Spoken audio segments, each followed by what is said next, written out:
This may be a bit of a hot take, but I think mass accessibility and the lack of effort in everyday life is taking away the meaning in things. Let me explain. Before the digital age, people had to go out to the store to buy a movie, go through all of the options by hand, buy it, bring it back home, put it into a DVD player, and just set so much time aside into doing so. They had to wait until they got home to call someone on their landline because they didn't have a phone. People went to the library to do research by reading books, like literally just spending hours reading books, looking for the information that they needed. They didn't just have a browser to look up everything and give them the answer straight away. Anytime they wanted to buy something, they had to go to the store because there was no Amazon and no online shopping. Effort was part of everyday life. I don't think I even have to explain how different that is these days. The fact that we have literally everything available to us at the tip of our fingers on a single device. There are so many benefits to this, obviously, but in this video, I want to go into the downsides and how the lack of everyday struggle these days is making us less equipped to do basic things. Part 1. How a lack of daily struggle is giving us commitment issues. Yes, I said commitment issues. See, like the example I just said, when people went to the store to buy a movie, that small effort changed how they watched it. In fact, those people were more likely to sit through the movie and watch the whole thing, even if they didn't like it, because they wanted to feel like the effort of getting it was worth it. They were probably more present in doing so as well, watching it with family, friends, or even by themselves. The fact that they set aside a certain time to do so made it more intentional. But now, all we have to do is open a browser and we are bombarded with hundreds of options, and oftentimes we actually spend longer looking for something to watch than actually watching something, or even worse, end up watching nothing at all. And even if we do pick something, we are more likely to scroll on our phones at the same time or distract ourselves. We live in a world where we don't have to seek out anything anymore because everything comes to us. We can't get through a YouTube video or an article without window after window popping up with ads, or a whole list of new videos recommended, or the next article to read. And having so many options in our faces only sends our brains a silent message that there are always other options, which means we kind of lost the urgency to decide something quickly, to settle, because some part of us knows that the next thing is already on its way. Part 2. The damage of this design on everyday life. This pattern applies to basically everything now. We no longer have to commit to anything because algorithms have figured out that if you are forced to do or watch something that you don't like, you will just give up and click away. Don't like that song on Spotify? You can just skip it. You don't have to finish the song. You don't have to finish the album. It doesn't work the way vinyls used to. The only thing that platforms make us sit through is a freaking ad. And you see, this constant ability to avoid discomfort, whether it's big or small, trains our brains out of discomfort altogether. We scroll through dating apps like we're window shopping.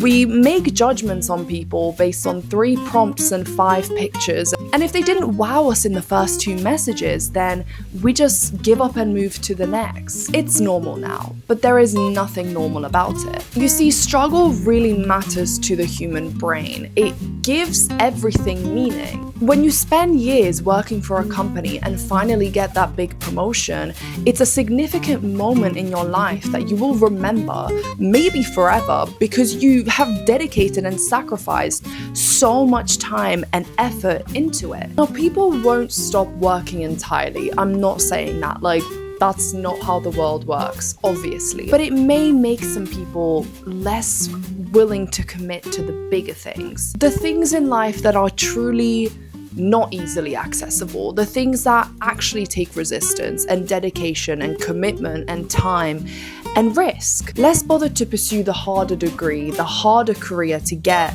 because in some ways, we don't really trust ourselves to be able to commit to it. When a degree takes like 5 years minimum, so it's a higher risk and potentially a higher rewarded career, people still feel uneasy and hesitate to go into that because they don't trust themselves with being able to commit to something like that. And that is a big life decision. Like, I'm not downplaying that. I know you can't exactly compare that to picking a movie. That's like not the same category.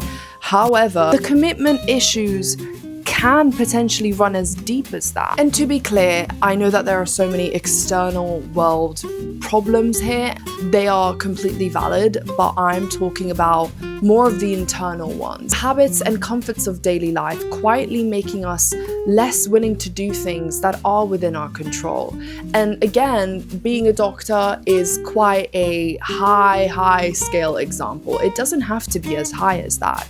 It can literally just be wanting to be an artist, wanting to be in an industry that is notoriously difficult to get your foot into, which again, high risk and high reward because it takes so much commitment to do. It's not rocket science. You can decide what is difficult to you. Obviously, that is subjective, and the world has changed. It's never going to go back to the way it was, and I think in many ways, we don't want it to. Part 3. How accessibility is also linked to overconsumption. This applies to material things too. We think having endless brands to shop from means we'll find exactly what we want faster, and that may be true, but I think we've gone past meeting convenience at this point. You picture yourself a specific pair of boots that you want. Thanks to the oversaturated fashion market, you find the same pair at 5 different stores and at 5 different prices. And that has real benefits.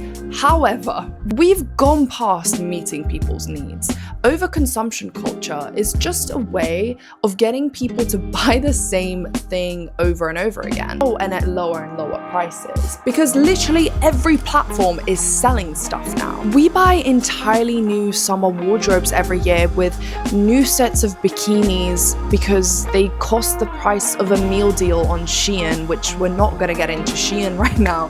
But platforms can let literally anyone, whether they have £20 to their name or £20,000, overspend and over-own. Compare that to our parents, who had a very different culture around shopping and consumption in their time. They bought things that would last them.